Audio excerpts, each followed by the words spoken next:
মাহমুদুল্লাহ রিয়াদ, এই যে বুড়া লোকটা, এই যে সিনিয়র সিটিজেনটা যে খেলাটা খেলছে 26 বলে 56 রানের কি ইনিংসটা খেলছে, আর এই যে 21 বলে 54 করছে ফাহিম আশরাফ, যেই বরিশালের লঞ্চ ডুববে যাইতে আসছিল, বরিশালের লঞ্চ বেটা তাবাক করে টান দিয়ে তুললেন না, ম্যাচ জিতে এলিছে বেটা।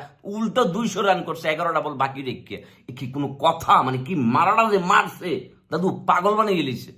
আমার মতো বহুজনেই ভাবছে 21টা 61 রানে যখন 5টা উইকেট চলে গেছে, এই ম্যাচে বরিশাল কামব্যাক করতে পারবে না বহুজনেই ভাবছে। সবার আগে ভাবছে বাজিগররা যে কাম আর হইবে না দাদু, কিন্তু যে গান্ডা এগো বরিশাল হোনাইছে দাদু, আমার গালি গালাজ করিও না তোমরা। মাহমুদুল্লাহ রিয়াদের খেলাটা দেখো, কি মাইডা দিয়েছে দাদু। 7টা ছক্কা মারছে ফাহিম আশরাফ, পাগল বানিয়ে এলিছে। মোট কথা একটা বলার রে বাদ দেয় নাই, পাগল বানিয়ে এলিছে। মানে দুর্বল রাজশাহী রে পুরো দুর্বল রাজশাহী বানাই দিয়েছে। তাদের বলারদের এই যে প্রবলেমটা, যে স্ট্রাইকে যদি তাসকিনের সাথে আরেকজন ভালো বলার থাকতো, পার্ট টাইম বলার মলার লই এইছে, ওদের ব্যাটসম্যানটা তো ভালো রানই করছে, 197, খারাপ না।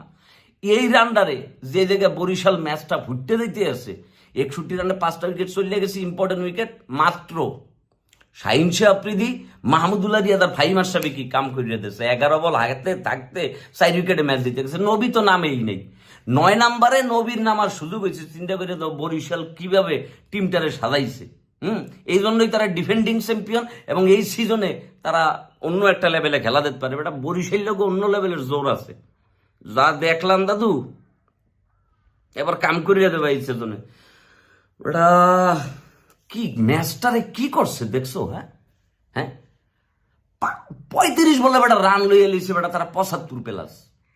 ক্রাইসিস মোমেন্ট, মানে ওই ক্রাইসিস মোমেন্ট থেকে ক্রাইসিস ম্যান হিসেবে তারপরে বাইর করে আনছে মাহমুদুল্লাহ রিয়াদ। মানে আইসা তার ভেতর কোনো প্রেশার নাই, কোনো চাপ নাই যে ম্যাচ ফুটতে গেলে ফুটতে যাবো, রান করতে হবে, ছক্কা মারতে হবে। এই যে একটা ব্যাপার, এই যে একটা অভিজ্ঞতারে কাজে লাগাইছে বরিশাল, এটা তো এক ধরনের অন্য ধরনের অনন্য দৃষ্টান্ত, একটা এক্সাম্পল হয়ে রয়েছে বেটা। যে খেলাটা দেশে আজকে বরিশাল পাগল বানিয়ে লিস না পুরা।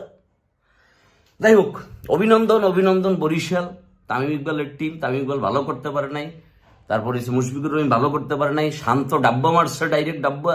কায়েল মায়ার্স ভালো করতে পারে নাই, মুশফিকুর রহিম চেষ্টা করছে, কিছুই করতে পারে নাই। তাওহিদ তো একটু করে কি উস্কে দিয়েছে, কিন্তু যেই রানটা আজকে ইয়াসিরের এনামুল লইছে, ওই রানের চাপায় পড়ে বরিশালের লঞ্চ ডুববে দিতে লাগছিল। ওই ডুববে যাওয়া লঞ্চে টাইনা তুলছে ফাহিম আশরাফ, শাহিন শাহ আফ্রিদি। শাহিন শাহ আফ্রিদির সাথে মাহমুদুল্লাহ একটা দারুণ একটা পার্টনারশিপ হয়েছিল।